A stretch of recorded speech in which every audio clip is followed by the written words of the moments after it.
State Crime Command's Organised Crime Squad and the New South Wales Crime Commission have seized more than $7 million worth of property, luxury cars, gold bullions and high-end handbags as part of a joint investigation into unexplained wealth. Enhanced powers to target and confiscate unexplained wealth and assets were introduced by the NSW Government in February this year. Abbas Daneshyar is the first person who finds himself at the forefront of these newly enacted laws, as the Raptor Squad swiftly confiscated 4 of his properties, a Lamborghini worth $1 million, an assortment of gold bullion, and designer jewelry. However, Abbas Daneshyar's legal challenges are far from over. He now faces a civil case initiated by the NSW Crime Commission in the Supreme Court. This legal action targets assets and possessions estimated to be worth over $9 million, a sum that the authorities argue surpasses what his income should reasonably afford. In July, the New South Wales Crime Commission and Organised Crime Squad commenced a joint investigation into assets believed to have been accumulated through organised criminal activity in Sydney's west. As part of ongoing inquiries, from 8:30 a.m. on Thursday, September 14, 2023, detectives, with assistance from Raptor Squad, executed search warrants at properties in Padstow, Yagoona, Bankstown, Picnic Point, Peakhurst, and Drummoyne. At the Padstow address, police located and seized 14 luxury handbags including Hermes, Chanel, and Louis Vuitton, 5 luxury man bags, Cartier jewelry, $10,000 cash, and 4 luxury watches by Rolex, Breitling, and Cartier. In Yagoona, police located and seized a case of gold bullion, estimated to be worth $80,000. At the property in Bankstown, police seized a 2021 BMW motorcycle, a 1971 Mazda RX-2, a 1983 Holden Gemini, a 2018 McLaren MA3 and over $20,000 in cash. At about 5:30 p.m. in Drummoyne, with assistance from the Public Order and Riot Squad, police executed a search warrant where they seized an additional 2021 Lamborghini Aventador. A number of electronic devices and documents were also seized, with all items taken for further forensic examination. An Unexplained Wealth Order, or a UWO, is a court order issued by the state court to compel the target to disclose the sources of their unexplained wealth. These orders are finely interconnected with the NSW Crimes Act 1900 and the Anti-Money Laundering and Counterterrorism Financing Act 2006. Individuals who fail to provide a proper account of their wealth may have their assets seized by the enforcement authorities or the Crown, and subsequently returned to the state, from which it was acquired through criminal practices. The power of these laws lies in their reverse onus principle, which means that the orders will become ineffective as soon as a defendant can provide an explanation for the source of their wealth, and the wealth will be returned to the owner. In short, if an individual has a taxable income of $80,000 but possesses assets worth millions and cannot explain how he legally acquired that money, the police can apply to the court for a UWO, leading to the seizure and absorption of the wealth by the state. Equivalent legislations have been instituted in nations such as Colombia, Indonesia, the UK, South Africa, Nigeria, and the US. In Australia, these unexplained wealth laws were exclusively in effect in Western Australia.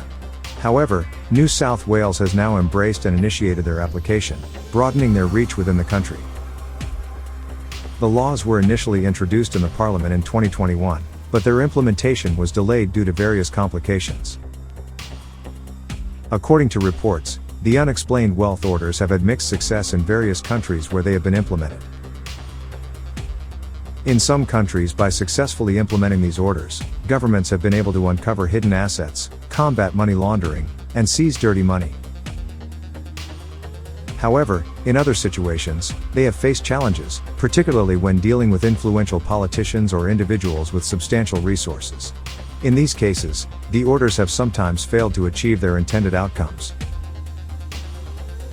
However, it is mutually agreed that this innovative approach serves as a deterrent against illicit financial activities, making them a new popular tool against global financial and drug crime.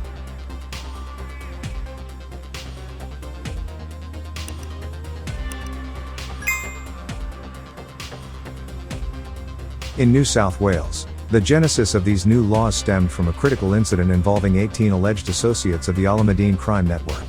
These individuals were apprehended and found to be amassing substantial wealth, with weekly earnings exceeding $250,000, all without legitimate employment. Their conspicuous displays of wealth and assets were exclusively funded by drug-related profits. Numerous instances illustrate the applicability of these orders, as exemplified by Rashad Alamedean. During the COVID lockdown, he boldly declared a wealth surpassing the combined earnings of all 3 police chiefs and outpaced their annual income within a single week. Intriguingly, official court documents listed him as unemployed. Later, Rashad's world crumbled when he was subsequently arrested. As law enforcement closed in, he resorted to desperate measures, concealing himself within the attic of his own home. Ongoing investigations continue to unveil stories of opulence and intrigue. Further investigations are still being carried around another Alamedean clan heavyweight, Masood Zakaria, who before fleeing the country drove a $200,000 Lamborghini and fraudulently bought a $2 million Greystanes home in his wife's name. While he claimed his massive wealth came from a labor hire business, which on investigation proof made next to no money. It is believed that Zakaria has been apprehended, and is currently detained in a Turkish correctional facility. Another example where these orders could have been previously applied is the drug supplier Mustafa Baluch, who boasted a purported fortune of $30 million.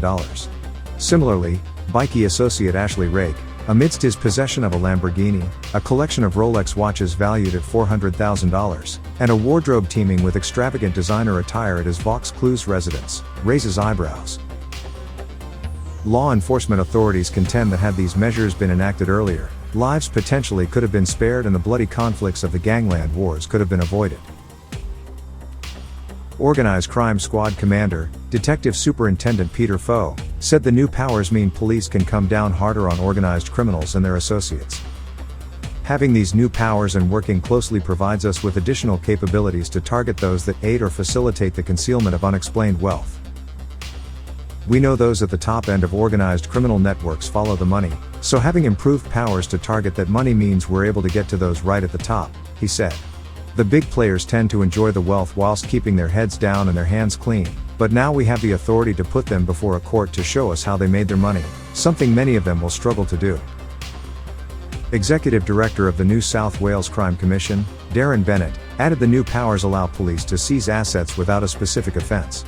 Police no longer need a specific offense to be able to seize and freeze wealth and assets, we now only need evidence and intelligence. The next step is civil court, where the owner of those assets is required to justify the goods were acquired through legal income. If they can't do that, the assets are ultimately returned to the people of New South Wales, Bennett said.